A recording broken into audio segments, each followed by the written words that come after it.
Hello दोस्तों, आप सबका स्वागत है नॉन नर्सिंग विद अक्षय में। और आज की क्लास में हम लोग डिस्कस करेंगे और हम पढ़ेंगे रीजनिंग के कुछ इंपॉर्टेंट टॉपिक्स और उनसे रिलेटेड क्वेश्चंस जो कि हमसे नोट सेट में पूछे जा सकते हैं या फिर जिनसे कि हमसे रिपीटेडली क्वेश्चंस पूछे जाते हैं। ठीक है, तो सबसे पहले तो मैं आपसे डिस्कस करूंगा वो टॉपिक्स की लिस्ट, इंपॉर्टेंट टॉपिक्स की जो रीजनिंग के टॉपिक्स है और जो नोट सेट के पॉइंट ऑफ व्यू से बहुत इंपॉर्टेंट रहने वाले हैं। ठीक है, तो देखो सबसे पहले है क्या, डायरेक्शन। डायरेक्शन से हम देखेंगे मोस्ट ऑफ टाइम रीजनिंग में सवाल पूछे जाते हैं कि आप सवाल क्वेश्चंस के अंदर देखोगे कि रामू अपनी घर से नॉर्थ की तरफ चला, फिर वो राइट टर्न हुआ, लेफ्ट टर्न हुआ। काफी बार डिस्टेंस पूछ जाती है, काफी बार डायरेक्शन पूछ जाती है। ठीक है, नेक्स्ट है कोडिंग और डिकोडिंग। रिसेंटली अगर हम लोग ट्रेंड देखें तो कोडिंग और डिकोडिंग से काफी सारे क्वेश्चंस पूछे जाते हैं। ठीक है, थर्ड है रैंकिंग टेस्ट, जिसमें हमसे पूछा था कि एक रो के अंदर दाएं से इतने लोग हैं, लेफ्ट से इतने हैं, राइट से इतने हैं, तो जो भी राजेश है, रामू है, उसका नंबर कितना होगा। सेम, ऑलमोस्ट सेम फिनोमिना हम लोग यूज करते हैं सिटिंग अरेंजमेंट में। एक है ब्लड रिलेशन सीरीज, जहाँ की आपको बहुत सारे कुछ भी नंबर लिखकर जैसे लिख दिया 3 5 7 9, और नेक्स्ट क्या आएगा। ठीक है, कुछ इस तरह से सवाल पूछे जाते हैं। और उसके बाद आता है स्टेटमेंट। स्टेटमेंट में देखो आपसे तीन तरह के क्वेश्चन पूछ जाते हैं। एक होता है स्टेटमेंट कंक्लूजन, ठीक है, एक होता है स्टेटमेंट अजम्पशन, और एक होता है स्टेटमेंट कॉज एंड इफेक्ट। ठीक है, आजकल इन तीनों में से कोई भी पूछा जा सकता है। पहले मोस्ट ऑफ टाइम स्टेटमेंट और कंक्लूजन वाले क्वेश्चन आपसे ज्यादा पूछे जाते थे। नेक्स्ट है एनालॉजी। ठीक है, एनालॉजी आप देखेंगे कुछ इस तरह के क्वेश्चन पूछ जाते हैं। देखो, जैसे कि ए का जो संबंध बी से है, हमें वही बताना है कि सी से किसका होगा, डी का। किससे होगा, सी से डी का होगा। यानी कि जो संबंध ए से बी का है वही हमें सी से डी का बताना है। इनमें से किसी भी एक के आगे क्वेश्चन मार्क लगा दिया जाएगा। ठीक है, तो इसके अंदर इस टाइप के क्वेश्चन पूछ जाते हैं। नेक्स्ट अपना वेन डायग्राम और लॉजिकल लॉजिकल वेन डायग्राम। ठीक है, देखो वेन डायग्राम में कैसे क्वेश्चन पूछ जाते हैं। मान लो इस तरीके के आपको डायग्राम बनाकर दे दिए। ठीक है, जिसमें डिफरेंट डिफरेंट काइंड, जैसे कि मान लो ये लोग चाय पीते हैं, ये लोग कॉफी पीते हैं, ये लोग जूस पीते हैं। तो क्या किया जाएगा, इनके नंबर्स पूछ ले जाएंगे।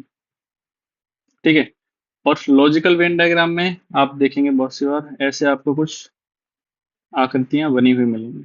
ठीक है, इस तरह की। ठीक है, ये जो क्वेश्चंस आते हैं वो किसके आते हैं, लॉजिकल वेन डायग्राम में, और ये जो आते हैं वो वेन डायग्राम में। ठीक है, फिर लॉजिकल वेन डायग्राम के ऊपर ही डिपेंडेंट एक टॉपिक है सिलोगिज्म। ठीक है, इसके अंदर भी क्वेश्चन पूछ जाते हैं, जैसे कि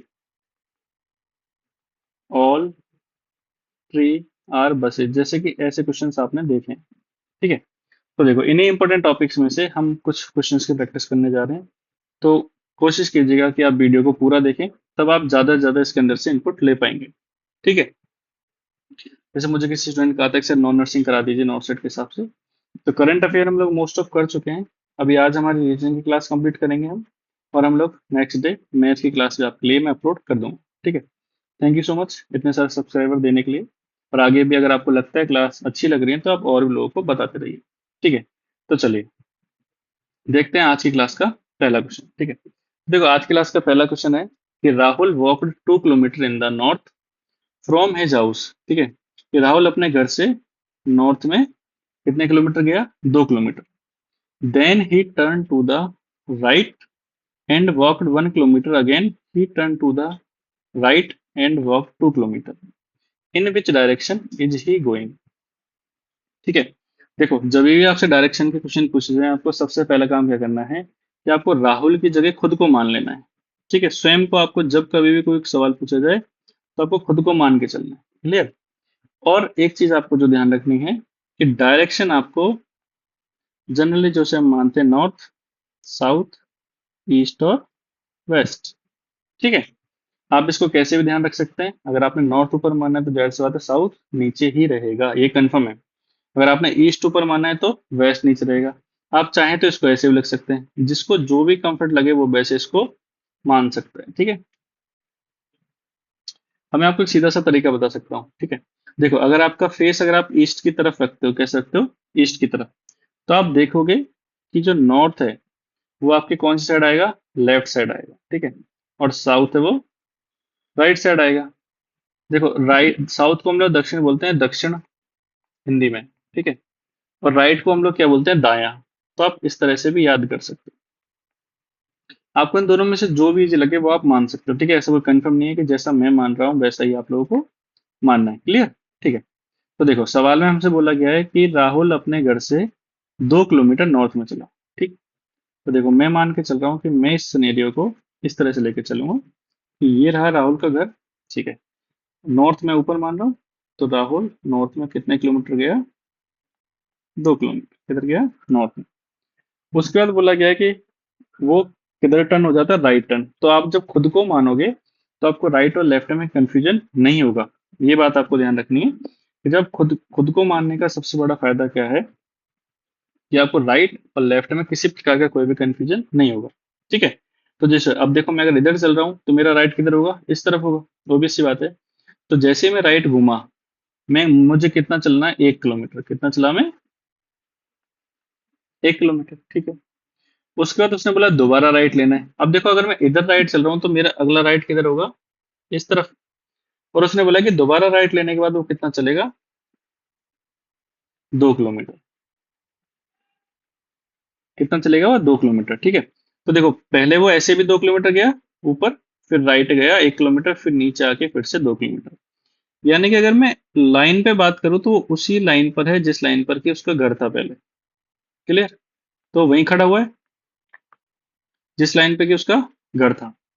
अब ये पूछा गया है कि in which direction is he going, यानी कि वो कैसे आ रहा था? ऐसे आ रहा था। समझ रहे हो? पहले ऐसे गया, फिर ऐसे गया और फिर ऐसे आ रहा है। अब ये पूछा जा रहा है कि अब वो जा रहा है तो किस डायरेक्शन में जा रहा है? तो देखो ऊपर है नॉर्थ। ठीक है। तो नीचे क्या होगी? साउथ। क्या होगी नीचे? साउथ। तो वो नीचे किस डायरेक्शन में जा रहा था? साउथ डायरेक्शन में। किस डायरेक्शन जा रहा था? वो साउथ में। क्लियर? देखो इधर रहा नॉर्थ, इधर है ईस्ट, इधर है साउथ और इधर है वेस्ट।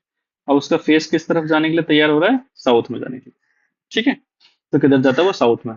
अब देखो इसमें और भी क्वेश्चन बन सकते हैं। क्या बन सकता है? कि वो इस जगह खड़ा हुआ है। अगर आपसे पूछा जाए कि वो अपने घर से किस डायरेक्शन में है, क्या पूछा जाए? कि वो अपने घर से किस डायरेक्शन में है। तो देखो उसका घर कहाँ पर है? इस जगह पर। इस घर के हिसाब से वो कौन सी डायरेक्शन में है? तो बताओ। ये रहा उसका घर, वो खड़ा है यहाँ पे, तो कौन सी डायरेक्शन में है? ईस्ट में। अगर पूछा जाए कि वो अभी जहां पर खड़ा हुआ है वो उसके घर से कौन सी डायरेक्शन में है, तो ईस्ट में। और अगर इसी को उल्टा पूछ लिया जाए कि उसका घर अभी वो जहां पर खड़ा हुआ है उससे किस डायरेक्शन में है, तो किसमें होगा? वेस्ट में। इसका देखो मैं आपको और एक बार क्लियर करके बताता हूँ। अभी इस क्वेश्चन का आंसर क्या होगा? साउथ। ठीक है। जो मैंने आपको लास्ट में कोई भी पॉइंट बताया उसका क्या मतलब है? ऐसे सवाल आजकल बहुत ज्यादा पूछे जा रहे हैं। हम लोग क्या करते हैं अक्सर कि घर से उसका जो लास्ट पॉइंट है ना उसकी तो हमने डिस्टेंस चेक, सॉरी डायरेक्शन देख लेते हैं, लेकिन हम उसका रिवर्स डायरेक्शन देखना भूल जाते हैं। जैसे कि मैं आपको बताता हूँ। मान लीजिए, ठीक है, मान लो ए यहाँ पर कौन है? ए। ठीक है। अब हम लोग देखते हैं कि मान लो यहाँ पर कौन है? बी। मैंने बोला कि भैया ए के हिसाब से ये तो है नॉर्थ, ये है वेस्ट, ये है साउथ और ये है ईस्ट। तो अब अगर मैं बात करूं तो आप लोग मुझे बताओ कि ए के हिसाब से बी कौन सी डायरेक्शन में है? तो आप सब बोलेंगे सर ईस्ट डायरेक्शन में। कौन सी में? ईस्ट। लेकिन अगर मैं इसी का उल्टा पूछ लूं कि भैया बी के हिसाब से ए कौन सी डायरेक्शन में है, तो अब आपको क्या करना है? आपको बी को मानना है सेंटर पॉइंट। क्या मानना है? बी को मानना है सेंटर पॉइंट। जैसे आपने इसमें डायरेक्शन मानी है वैसे ही आपको इसमें माननी है। यानी कि नीचे क्या होगा? साउथ। ऊपर क्या होगा? नॉर्थ। यहां तक क्लियर है? इस तरफ क्या होगा? ईस्ट। लेकिन इस तरफ क्या हो जाएगा? वेस्ट। तो बी के हिसाब से ए कौन सी डायरेक्शन में है? वेस्ट में। तो मैं आपको एक चीज क्लियर करके बताता हूँ। अगर आपका सवाल में आपका आंसर आता है क्या, जैसे कि आपका जो एंड पॉइंट है वो घर से मान लो नॉर्थ में आ रहा है, किस में आ रहा है? नॉर्थ में आ रहा है एंड पॉइंट। तो एंड पॉइंट से आपका घर कौन सी डायरेक्शन में होगा? साउथ में। अगर आपके घर से आपका एंड पॉइंट ईस्ट डायरेक्शन में आ रहा है तो आपका घर कौन सी डायरेक्शन में होगा? वेस्ट में। यानी कि जो डायरेक्शन आपकी आ रही है आपके घर से एंड पॉइंट की, अगर उसको मैं उल्टा करके पूछ लूं तो वो उसकी उल्टी डायरेक्शन में ही होगा। जस्ट लाइक मान लीजिए कि आपसे घर का आपका एंड पॉइंट है किसमें, नॉर्थ ईस्ट में, और अगर मैं इसी सवाल को वापस पूछ लूं घुमाकर कि आपके एंड पॉइंट से आपका घर कौन सी डायरेक्शन में है, तो आपको इसका जस्ट अपोजिट बताना पड़ेगा, किसमें, साउथ वेस्ट में। क्लियर हुआ? यानी कि इस सवाल को आप तीन तरह से इसके बारे में पूछ सकते हैं। ठीक है, नेक्स्ट चलते हैं। अगर आपने ये सवाल भी सॉल्व कर लिए तो आप ये सोच के जाइएगा कि आपको रीजनिंग में कोई भी दिक्कत नहीं आएगी। ठीक है, नेक्स्ट अपना क्वेश्चन है, Raja walked towards north 3 kilometre, then took left and walked 4 kilometre, calculate direct distance of Rahul from starting point. ठीक है, तो देखो, यानी कि हमेशा एक तरह हमने ये सेंटर पॉइंट मान लिया, उसने बोला नॉर्थ में चला 3 किलोमीटर, नॉर्थ हम जनरली ऊपर मान के चले। उसने बोला कि उसने लिया लेफ्ट, तो लेफ्ट किधर होगा, इधर। मैं आपको एक चीज और बताता हूँ, अगर मैं इधर जा रहा हूँ तो ये तो हो जाएगा मेरा राइट, ये हो जाएगा मेरा लेफ्ट। मैं इनको दूसरी भाषाओं में भी बोल सकता हूँ, क्लॉकवाइज और एंटी क्लॉकवाइज। तो ध्यान रखना, एंटी क्लॉकवाइज लेफ्ट साइड होगा और क्लॉकवाइज राइट साइड होगा। ठीक है, ये ध्यान रहेगा, क्लियर। अब देखो, उसने बोला कि नॉर्थ में 3 किलोमीटर गया, लेफ्ट लेने के बाद वो कितना चला, 4 किलोमीटर। कितना चल दिया,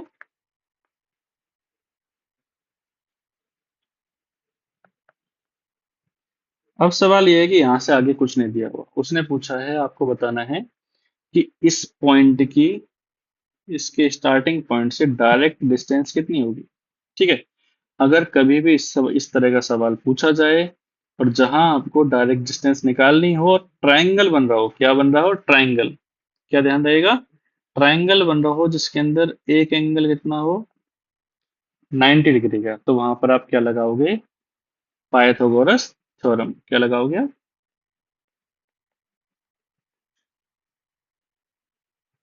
पाइथागोरस। ठीक है, पाइथागोरस होती है, देखो इसको हम लोग बोलते हैं कर्ण, आधार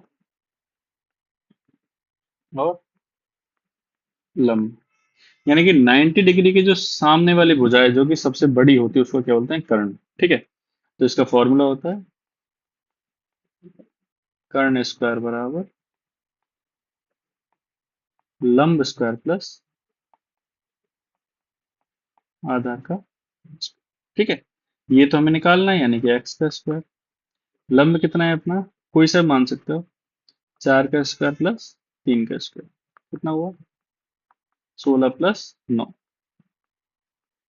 एक्स स्क्वायर बराबर 25। ठीक है, तो एक्स बराबर √25, यानी कितना आ गया, 5 किलोमीटर। कितना आ गया, 5 किलोमीटर। यानी कि उसकी, उसके स्टार्टिंग पॉइंट से जो एंड पॉइंट है उसकी डायरेक्ट डायरेक्ट डिस्टेंस कितनी आ गई, 5 किलोमीटर। तो जब कभी भी आपको लगे डायरेक्शन वाले क्वेश्चन के अंदर ट्रायंगल बन रहा है, तो आप क्या करेंगे, आप पाइथागोरस थ्योरम लगा देंगे। ठीक है, क्या करेंगे, आप पाइथागोरस थ्योरम लगा देंगे। ये बात समझ में आई, क्लियर। ठीक है, तो डायरेक्शन के ऊपर हमने दो क्वेश्चन सॉल्व किए। एक में हमने क्या किया है, एक में हमने डायरेक्शन पता करी और दूसरे में हमने डिस्टेंस निकाली है कि डायरेक्ट डिस्टेंस कैसे निकाल सकते हैं। ठीक है, ये दोनों क्लियर हुए। देखो, अगर आपको लगता है कि कोई भी क्वेश्चन आपको नहीं समझ में आया तो मैं आपको वापस भी समझा सकता हूँ, आप कमेंट बॉक्स में कमेंट कर दीजिएगा। ठीक है, और ज्यादा से ज्यादा क्लास को शेयर कर दीजिएगा। ठीक, चलो नेक्स्ट हम लोग देखते हैं। नेक्स्ट हमारा क्वेश्चन है किससे, कोडिंग डिकोडिंग से। देखो, हमारा लिखा हुआ है कि if teacher is written as TGJECGV, तो हम लोग इंडिया को कैसे लिखेंगे, ये हमारा क्वेश्चन है। ठीक है, एक बार मैं इसको लिख लेता हूँ, TEACHER।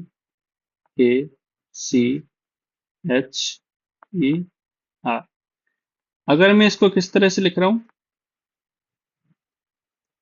TGJECGV,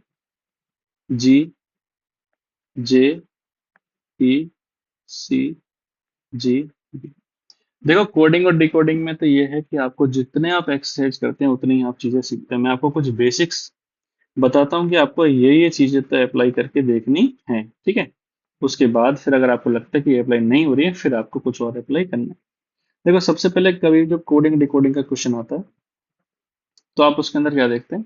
देखो कि सबसे पहले आपको 1 to 1 चेक करके देखना है, ठीक है, कि क्या मेरी कोई भी ऐसी मतलब कोई भी कंसेप्ट बन रहा है, ठीक है, सेम बन रहा है कि नहीं बन रहा।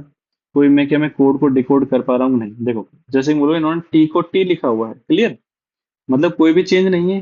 तो इधर हम मैं बोलूंगा ई को लिखा हुआ है जी और ए को लिखा हुआ है जे। तो आप देखेंगे, देखो इसके अंदर तो ये जीरो का चेंज है। इधर देखूंगा तो एफ जी, ठीक है, कितना है, +2। इधर देखूंगा तो कोई फिक्स नहीं बनता, ठीक है, +9। तो कोई भी पर्टिकुलर कोई भी ऐसा कंसेप्ट नहीं बनकर आ रहा, ठीक है, जिससे कि मैं ऐसा कुछ पता लगा सकूं। जब भी आपको लग रहा है कि 1 to 1 में और स्टेट में काम नहीं चल रहा है, तो आप नेक्स्ट क्या करोगे, आप क्रॉस मैच करके देखोगे, क्या मैं इसको इससे मिलाऊं, ठीक है, क्या मैं इसको इससे मिलाऊं, तो भी हो सकता है कोई फिक्स कोई पैटर्न बन रहा हो, ठीक है। लेकिन नहीं बन रहा, इधर भी नहीं बन रहा और इधर भी नहीं बन रहा, आगे जाऊंगा तो ये भी कोई पैटर्न नहीं बन रहा, ठीक है। तो देखो आपने दो चीजें ट्राई करी। आपको हमेशा ये चीजें देख के ट्राई करनी है, और जब मल्टीपल क्वेश्चंस आप कर लेते हो तो आपको देखते ही पता लग जाता है कि एक्चुअली में स्टेट स्टेट या फिर 1 to 1 अप्लाई हो भी रहा है कि नहीं हो रहा, ठीक है। अब मैं क्या करता हूँ कि मैं इसको रिवर्स ऑर्डर में अप्लाई करने की कोशिश करता हूँ, ठीक है। अब देखो मैं इसको अगर मैं रिवर्स ऑर्डर में लिखता हूँ तो क्या ये अप्लाई हो पाएगा, देखते हैं फिर लिख कर। चलो इसको हम रिवर्स ऑर्डर में लिख लेते हैं। तो मैंने इसको लिखा बी जी सी ई जे जी टी, यानी कि मैं देखूँ तो STUB +2, EFG +2, ABC +2, +2, +2, +2 और +2। यानी कि अगर मैं इसको रिवर्स करके लिख देता हूं तो +2 +2 का पैटर्न बनकर आ रहा है। यानी कि मुझे सेम काम किस में करना पड़ेगा, अगर मैं इंडिया शब्द का बनाता हूं INDIA, तो मुझे क्या करना पड़ेगा, रिवर्स ऑर्डर में इनका +2 +2 लिखना पड़ेगा, ठीक है। जैसे कि अगर मैं इसका यहाँ से +2 करके चलूँ, क्या होगा, IJK, क्या होगा, के, ठीक है, NOP, डी का क्या हो जाएगा, F, क्या हो जाएगा, के, और इसका क्या हो जाएगा, C। यानी क्या बन जाएगा, CKFPK, क्या बन जाएगा इसका, CKFPK। तो यानी कि आपको देखो सबसे पहले क्या करना है, सबसे पहले आप स्ट्रेट टू स्ट्रेट चेक करोगे, ठीक है, नहीं हो रहा तो क्रॉस करोगे। देखो बात यह है कि आपको अपने मन से पैटर्न नहीं बनाने हैं। अगर आपको लग रहा है कि कोई ऐसा पैटर्न बन रहा है जैसे +1 +1 +1, -1 -1 -1, +2 +2 +2, ठीक है, या फिर +1 +2 +3, इस तरह से कोई पैटर्न बन रहा है तो वो सही है। ऐसा नहीं एक बार +2 एक बार +5 फिर -1 इस तरह बनेगा तो पैटर्न सही नहीं है, ठीक है। हमें आंसर से क्वेश्चन को मैच नहीं कराना है, हमें आंसर निकालना है, क्लियर, ठीक है। और इसके बाद क्या करोगे, आप रिवर्स ऑर्डर में उसको लगा के चेक करोगे। अगर आपको लग रहा है कि आपका जो कोड है वो तो है 3 लेटर का, और जिसको डिकोडिंग की हुई है कितने में, 6 में, तो आप क्या देखोगे कि अगर आपके एक लेटर से दो कोड बन रहे हैं, कितने बन रहे हैं, दो कोड, तो सेम आपको आपके आंसर पे भी ट्राई करना है। ये बात ध्यान रहेगी। तो कोडिंग डिकोडिंग में आपसे इस तरह के क्वेश्चन पूछे जा सकते हैं, क्लियर।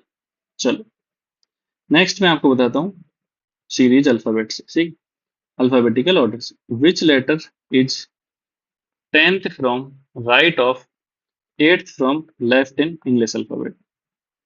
देखो सबसे पहली बात तो यह है कि इंग्लिश अल्फाबेट में अगर हम बात करूँ तो हम लेफ्ट से स्टार्ट करते हैं तो ए से स्टार्ट होता है, और राइट से स्टार्ट करेंगे तो जेड से स्टार्ट होगा, यानी कि ए से लेके जेड तक की पूरी कहानी चलती रहती है। टोटल अपने पास कितने नंबर है, 26। कितने हैं? 26। ठीक है। अब अगर देखो कोई आपसे बोल रहा है कि आपको लेफ्ट से स्टार्ट करना है, देखो दो शब्द आते हैं, फ्रॉम लेफ्ट और टुवर्ड्स राइट। इन दोनों का मतलब क्या है कि आपको इधर से इधर चलना है। ये वर्ड है जो आपको क्वेश्चन के अंदर लिखे हुए मिलेंगे, टुवर्ड्स लेफ्ट। तो आपको इधर से इधर चलना है। इन दोनों का मतलब, इसका मतलब, इनका दोनों का मतलब सेम है, इन दोनों का मतलब भी सेम है। सवाल में क्या पूछा देखो, आपसे क्वेश्चन के अंदर पूछा गया है which letter is tenth from right of, from right of eighth from left in English alphabet. ठीक है, कि इंग्लिश अल्फाबेट में 8वें नंबर पे कहां से? लेफ्ट से। तो अगर मैं ए से अगर 8वें नंबर पे चलो तो क्या आएगा? बी, सी, डी, ई, एफ, जी, एच, आई। तो मैं देखूंगा कि अपना 8वें पे कौन सा आ रहा है? एच। कौन से पे आ रहा है? एट्थ में। अब उसने बोला है कि आपको 8वें से भी राइट की तरफ कौन सा चलना है? 10वें नंबर पे। कौन से नंबर चलना है? 10वें पे। J, K, L, M, N, O, P, Q, R, S, T. Count कर लो, 1 2 3 4 5 6 8 9 10। कौन सा लेटर आया? आर। कौन सा लेटर आएगा? आर। ठीक है। अब देखो ये तो है इसका बिल्कुल सिंपल। अगर आपको कुछ नहीं आता तो आप ऐसे एबीसीडी लिख के इसका आंसर निकाल सकते हो। ठीक है। लेकिन अगर आपको डायरेक्ट निकालना है तो आपको क्या करना है? आपको एक तो ये देखना है कि इंग्लिश अल्फाबेट इसने किस तरफ से शुरू करवाई हुई है। ये ध्यान रहेगा किधर से करवाई है? लेफ्ट से, यानी कि ए की तरफ से। ये बात क्लियर है? ठीक है। नेक्स्ट मैं बताऊं, अगर आपको एक ही क्वेश्चन के अंदर एक जगह पर लेफ्ट और एक जगह पर राइट लिखा हुआ मिले, तो जो आपको दो नंबर दिए हुए हैं आपको उन दोनों को ऐड कर देना है। क्या कर देना है? ऐड। यानी कि लेफ्ट और राइट दोनों है तो 10 और 8 18। अगर आप यहां से स्टार्ट करोगे तो आपका 18वें नंबर पे आपका आंसर आ जाएगा। जैसे अगर मान लो मैं इसी क्वेश्चन में लिख देता हूँ यहाँ पर 9, कितना लिख देता हूँ? 9। और यहाँ लिख देता हूँ 11। कितना लिख दिया मैंने? 11। तो एक तरफ लेफ्ट है एक तरफ राइट है, अगर मैं दोनों को जोड़ देता हूँ तो मेरे कितना आ जाएगा? 20। जो कौन सा आ जाएगा? टी। अगर दोनों तरफ राइट राइट है, ठीक है, या दोनों तरफ लेफ्ट लेफ्ट है, तो आपको क्या करना है? बड़े में से छोटे वाले को माइनस कर देना। क्या करना है? बड़े में से छोटे वाले को माइनस कर देना है। और जिस तरफ से उसने अल्फाबेट स्टार्ट करा रखी है उस तरफ से आपको अपना लेटर देख लेना। क्लियर? ये वाली बात आपको ध्यान रखनी है। ठीक है। नेक्स्ट, ये क्लियर हुआ समझने में? ठीक है। यानी कि अगर हमें एक बार राइट और एक बार लेफ्ट लिखा हुआ मिल रहा है तो हम क्या करेंगे? दोनों नंबर्स को हम लोग जोड़ देंगे। क्या करेंगे? हम दोनों नंबर्स को जोड़ देंगे। ठीक है।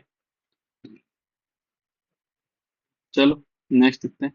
तो इसके बारे में आपको एक चीज और डिटेल में समझाता हूँ। देखो, जैसे कि अपना जो अल्फाबेट है ए से लेकर और कितना है? जेड तक। ठीक है। ये लेफ्ट से स्टार्ट हो रहा है और ये राइट से स्टार्ट हो रहा है। ठीक है। इधर से स्टार्ट करेंगे तो राइट से, इधर से स्टार्ट करेंगे तो लेफ्ट से। टोटल नंबर होते हैं अपने कितने? 26। ठीक है। अगर मान लो इसके अंदर आपसे किसी ने कहा कि एक अल्फाबेट है जो राइट से कौन से नंबर पर है? 10वें नंबर पर। कौन से नंबर पर है? 10वें नंबर पर। तो आप बताओ कि वो लेफ्ट से कौन से नंबर पर होगा, या फिर वो कौन सा अल्फाबेट होगा।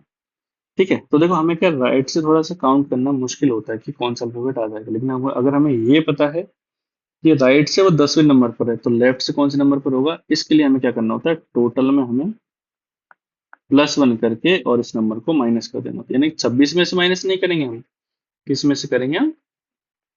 27 में से हमने 10 माइनस किया तो कितना आया? 17। और जो लेटर लेफ्ट से 17th नंबर पर है वो कौन सा है? क्यू। इस तरह आपका आंसर क्या आ जाएगा? क्यू। वहां मैंने आपको बताया कि मान लो एक साइड तो है लेफ्ट और एक साइड है राइट। ठीक है। तो आप क्या करोगे? जो आपको आंख बंद करके जो भी दोनों नंबर दिए हुए हैं आपको उनको क्या कर देना? ऐड। क्या कर देना? ऐड। फिर आपको देखना है कि आपसे राइट से पूछा हुआ है या लेफ्ट से पूछा हुआ है, ये वाली बात आपको ध्यान रखनी है, ठीक है। लेफ्ट से पूछा हुआ तो कोई प्रॉब्लम है ही नहीं, डायरेक्ट आप काउंट करके नंबर लिख सकते हो। अगर आपको राइट से निकल के आ रहा है, उसमें क्या आ रहा है, राइट से निकल के आ रहा है, आपने जो आंसर किया उसमें मान लो राइट से 10वां आया निकल के, तो अगर आपको लेफ्ट से निकालना है तो 27 में से उसको माइनस कर दो, आपका लेटर निकल के आ जाए। ये बात क्लियर हुई। यही सेम चीज हम लोग किसमें अप्लाई करते हैं, रैंकिंग सिस्टम में। अभी मैं आपको अगले कुछ सवाल में बताता हूँ। देखो, अपना अगला क्वेश्चन है सिटिंग अरेंजमेंट। देखिए, Rajesh is taller than Geeta, ठीक है। हम पहले देखो, ऐसे सवालों में आपको करना है पहले डाटा साथ साथ लिख लेना है, ठीक है, कि भैया राजेश जो है वो गीता से बड़ा है। क्लियर बात हो गई। नेक्स्ट है, Amar is taller than Prabhat.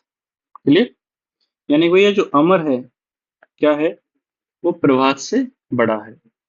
No but not as much as taller than Geeta, लेकिन भैया गीता से कम है, यानी कि गीता बड़ी है। क्लियर। अब हमें इस ऑर्डर के हिसाब से क्या समझ में आया कि सबसे बड़ा है राजेश, फिर है गीता, फिर है अमर और फिर है प्रभात, यहां तक की बात से। नेक्स्ट हम लोग पढ़ते हैं, Saurabh is taller than Rajesh, यानी कि अब राजेश से बड़ा कोई आ गया तो कौन है, सौरभ। कौन है, Saurabh. Then who is the shortest one among them, तो सबसे छोटा कौन हुआ, हमें इसके हिसाब से कौन पता लग रहा है सबसे छोटा कौन है, प्रभात। अगर आप इस तरह लिखोगे तो आपके ये वाले क्वेश्चंस कभी भी गलत नहीं होंगे। यानी कि जैसे ही लाइन आई आपने उसका मतलब, जैसे कि हमने सबसे पहले लिखा भैया कि राजेश बड़ा है किससे, गीता से। अमर बड़ा है किससे, प्रभास से। लेकिन अमर जो है वो गीता से छोटा है, यानी गीता बड़ी है। ऑब्वियस सी बात है। अब गीता बड़ी है तो राजेश भी इससे बड़ा होगा, और राजेश से बड़ा उन्होंने एक और सवाल में दे दिया, कौन, सौरभ। तो देखो इस सवाल में कैसे कैसे और क्या क्या चीजें पूछी जा सकती हैं। अगर सबसे छोटा पूछा गया तो कौन है, प्रभात। सबसे छोटा कौन है, प्रभात। सबसे बड़ा पूछ लिया जाए तो सौरभ, यानी सबसे टॉलर कौन है, सौरभ। ये पूछा जाए कि तीसरे नंबर पर सबसे बड़ा कौन है, तो कौन है, गीता, क्योंकि सबसे बड़ा सौरभ, फिर राजेश, फिर गीता। दूसरे पे पूछा जाए तो मतलब अगर आप इस तरह से लिखते हो तो आपको पहला दूसरा छोटा बड़ा किसी के भी बारे में सोचने की आवश्यकता नहीं पड़ेगी। आपके सामने ऑटोमेटिक ऑर्डर बना हुआ आ जाएगा। फिर चाहे भले वो तीसरे नंबर का पूछे, फोर्थ नंबर का पूछे, या छोटे से थोड़ा सा बड़ा पूछे, सारे क्वेश्चंस आप आराम से कर सकते हो। ये बात समझ में आई। आपको इस क्लास को देखने के बाद पूरा देखना है, क्लास को पूरा देखोगे तो आपको अच्छे से समझ में आएगा, ठीक है।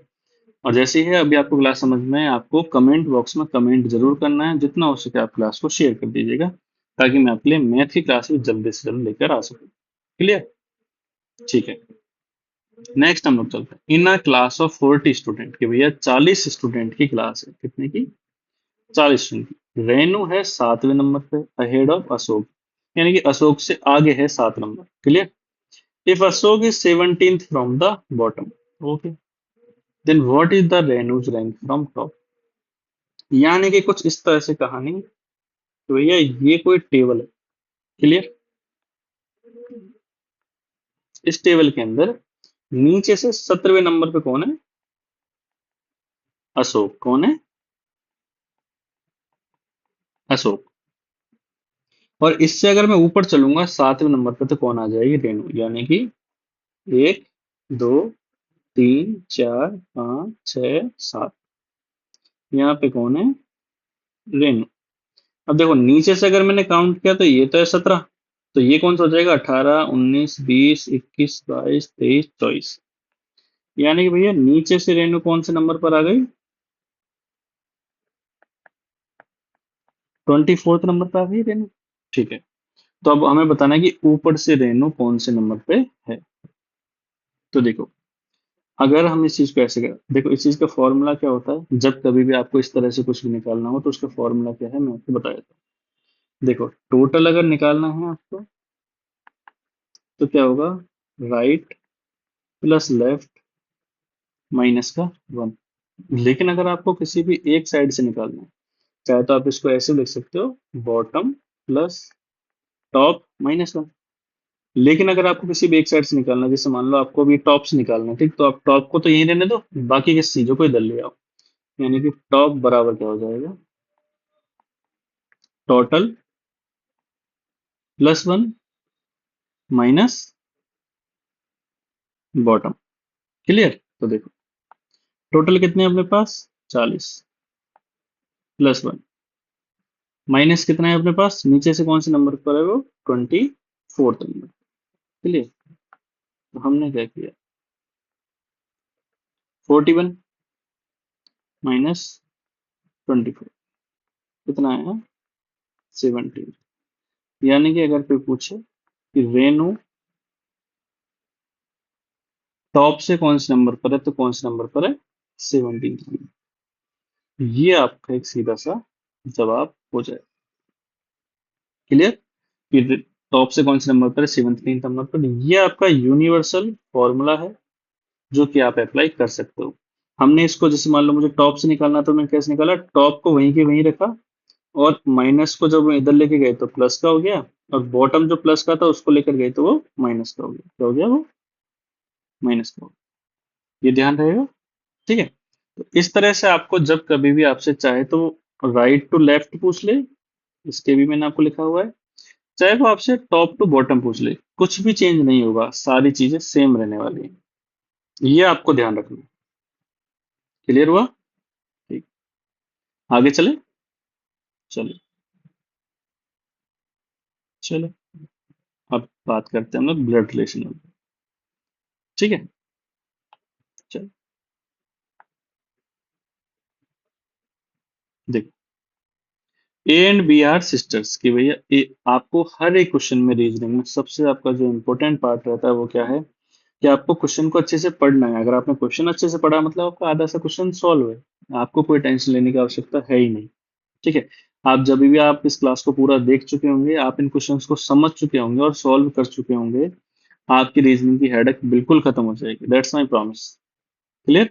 कुछ भी अगर ऐसा लग रहा है कि नहीं समझ में आया, तो आप मुझे कमेंट बॉक्स में कमेंट कर सकते हैं, मैं आपको वापस उस चीज के लिए वीडियो बनाकर समझाऊंगा। ठीक है? नेक्स्ट, ए और बी कौन है भाई, सिस्टर्स कौन है, और आर और एस कौन है, ब्रदर। कौन है, ब्रदर्स। अब उसने बोला कि भैया जो ए की जो डॉटर है ना वो आर की सिस्टर है। यानी कि अगर मैं इसकी अगर डॉटर की बात करूं, मान लो कोई भी इसकी, मान लो कोई एक्स है जो इसकी तो क्या है, डॉटर, और आर की कौन लगती है, वो बहन। सोचो, एक कॉमन सेंस का सवाल है कि अगर मान लो ए की जो डॉटर है वो अगर एक्स है जो आर की बहन लगती है, तो आर कौन हुआ, ए का बेटा हुआ। कौन हुआ, मतलब मान लो खुद की बेटी है, उसका भाई तो बेटा ही लगेगा ना, और ये भी एस भी उसका ही भाई है, तो ये भी क्या हुआ, बेटा। यानी कि उसने सीधी सी बात ये बोली कि भैया आर और एस कौन है, ए के बेटे हैं दोनों। कौन है, बेटे हैं, दोनों भाई हैं। अगर उनमें से मान लो एक किसी का बेटा है तो दूसरा भी किसी का बेटा हुआ, कहीं भी कजिन नहीं लिखा हुआ, भाई लिखे हुए हैं, तो जाहिर सी बात है कि दोनों एक के ही बेटे हैं। और ये सिस्टर है तो जाहिर सी बात है ये लेडीज है, तो क्या लगे इनकी माँ। क्लियर? ये बात समझ में आई। Next, what is the relation of B with S. यानी कि ये पूछा गया है कि जो इसका बेटा है ना एस, इसका बी के साथ क्या संबंध है, यानी कि बी जो है वो एस की क्या लगती है। तो देखो, ए और बी क्या थी, दोनों बहन है, और ए कौन है, एस की माँ है, तो माँ की बहन क्या लगेगी, मासी। क्या लगेगी, मासी, जिसे क्या इंग्लिश में क्या बोलते हो, आंट। ठीक, क्या लगेगी, आंटी। क्या लगेगी, आंटी जी। ठीक है? यानी कि ये तो दोनों क्या हुए, भाई हुए। ठीक है?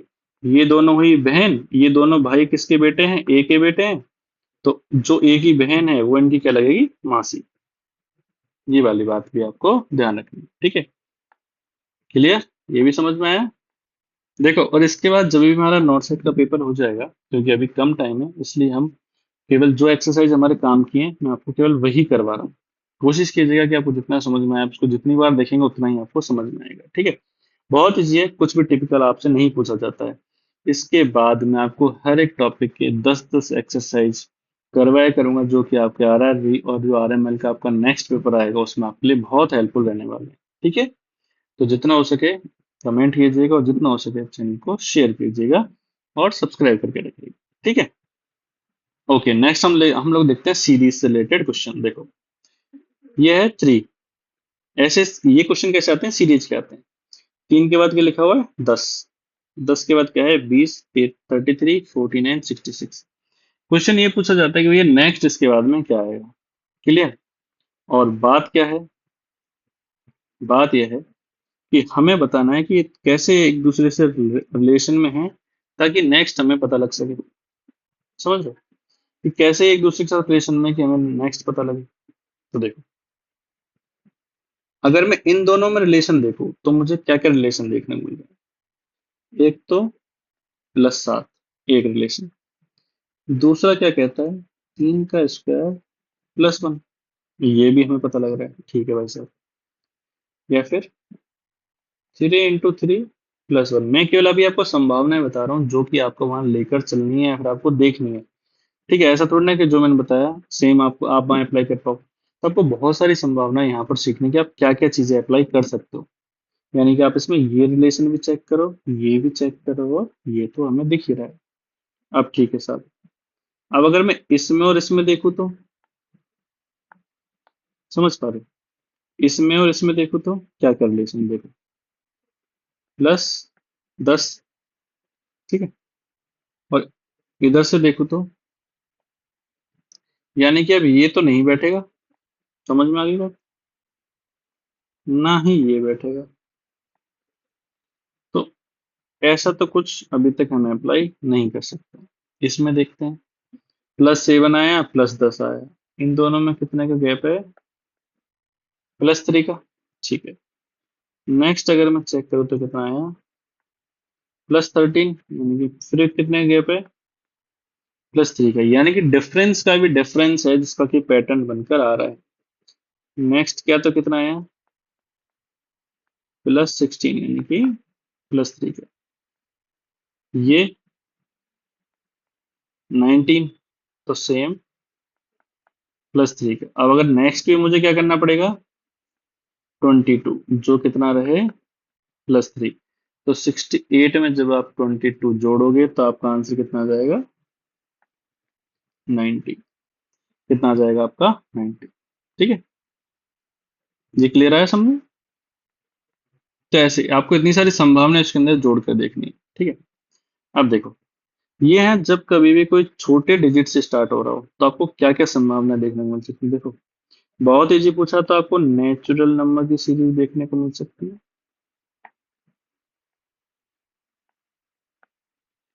ऑड नंबर की देखने को मिल सकती है।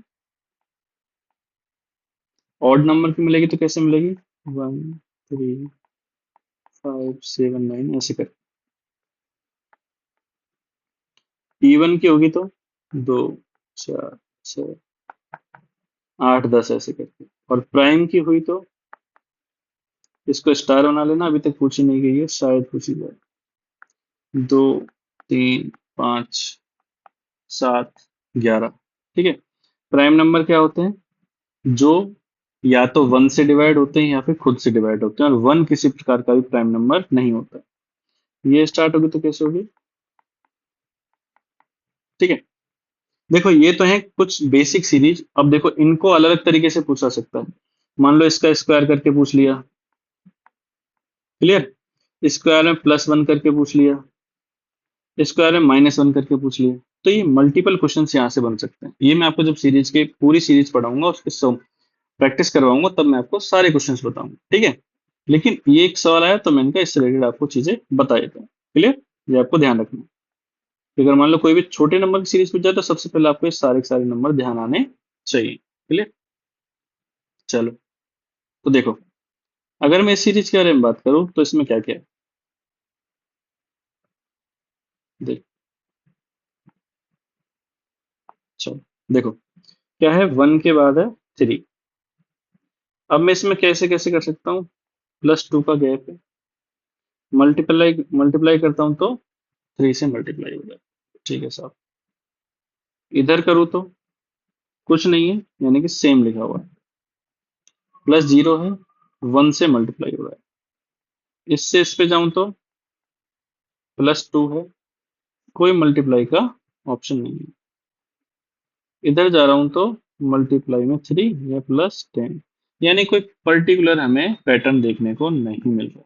ठीक है, यानी कि हमें कोई एग्जैक्टली पैटर्न समझ में नहीं आ रहा कि भैया कोई ऐसा कोई पैटर्न भी बन रहा है।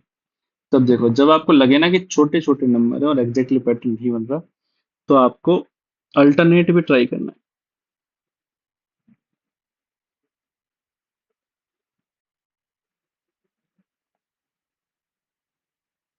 अब अल्टरनेट में क्या क्या हो रहा है ये मैं आपको समझाता हूँ। ठीक है, देखो, जब मैंने यहां से स्टार्ट किया, 3 के बाद आया 5, 5 के बाद आया 7। ठीक है, तो जब मैं इसको यहां लेकर जाऊंगा तो यहाँ आएगा 9। कितना आएगा? 9।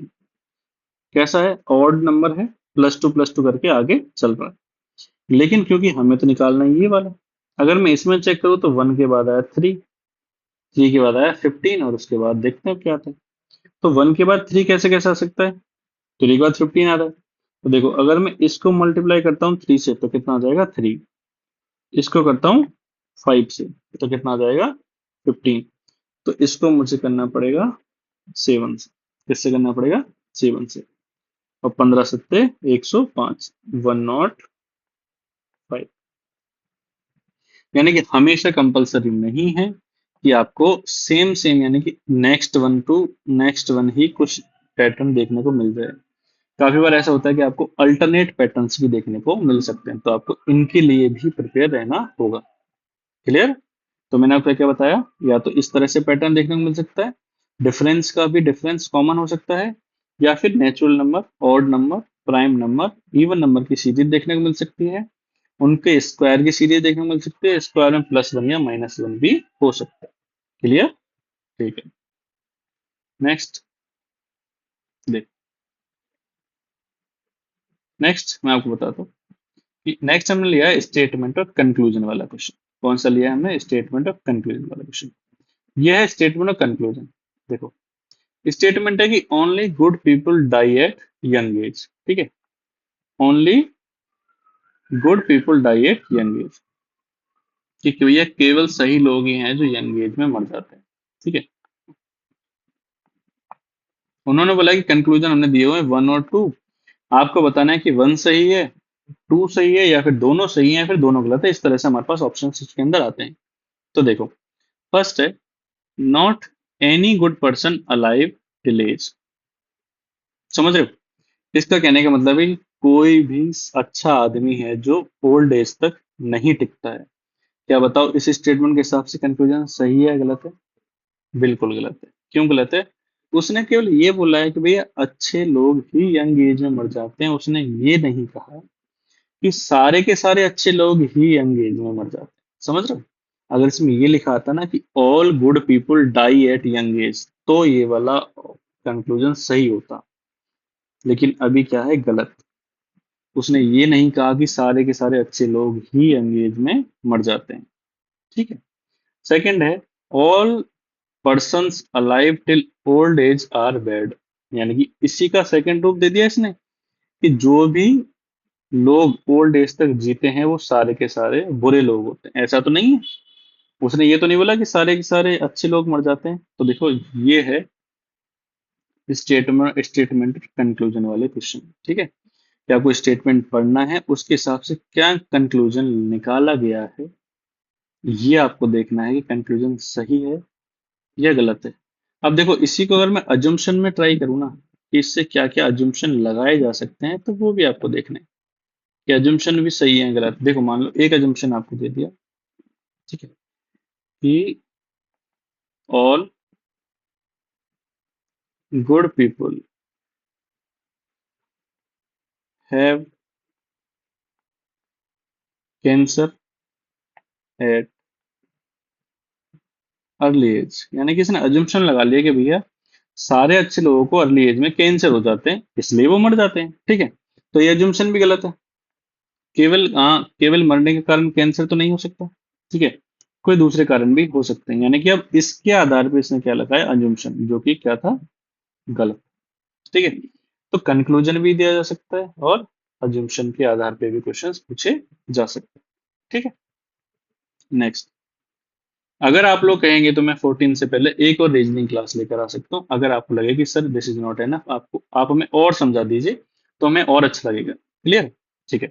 देखो अब ये है आपके एनालॉजी से रिलेटेड क्वेश्चन, किससे रिलेटेड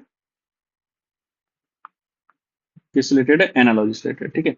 ये मैंने जस्ट कुछ एक एग्जांपल दिए हैं जिसके अंदर एनिमल्स के नेम है। हो सकता है कि अगर आपकी किस्मत अच्छी रही तो ये आपको डायरेक्ट भी देखने को मिल सकते हैं। ये है आपके यंगर वन उनके, ये आपको एडजेक्टिव याद करके जाने, और ये क्या है उनके साउंड। एक बार इसको ध्यान से पढ़ लीजिएगा और इसके आपको बस एक बार इसको रीडिंग करके जाना। क्लियर? ठीक है। तो ये थी आपकी आज की रीजनिंग की क्लास। ठीक है। एक बार कमेंट सेक्शन में कमेंट करके बताइएगा कि आपको क्लास कैसी लगी। कमेंट जरूर कीजिएगा, ठीक है, चाहे वो क्लास कैसी भी लगी हो, कमेंट जरूर से जरूर कीजिएगा, और क्लास को जितना हो सके उतना क्लास को शेयर कीजिएगा। ठीक है। Thank you so much. आप लोगों के लिए जल्द से जल्द मैं मैथ की एक और क्लास लेकर आऊंगा, ठीक है, नॉट सेट से पहले। और उसके बाद नॉट सेट के बाद after 14, as soon as possible, हम लोग रीजनिंग के टॉपिक वाइज क्लासेस स्टार्ट करेंगे, जिसमें कि आपको एक दिन डिस्कशन होगा और नेक्स्ट डे आपको उसके एक्सरसाइज करने को मिलेंगे। ठीक है। और संभावना है कि जल्द से जल्द हम लोग लाइव क्लासेज भी स्टार्ट करेंगे। Thank you.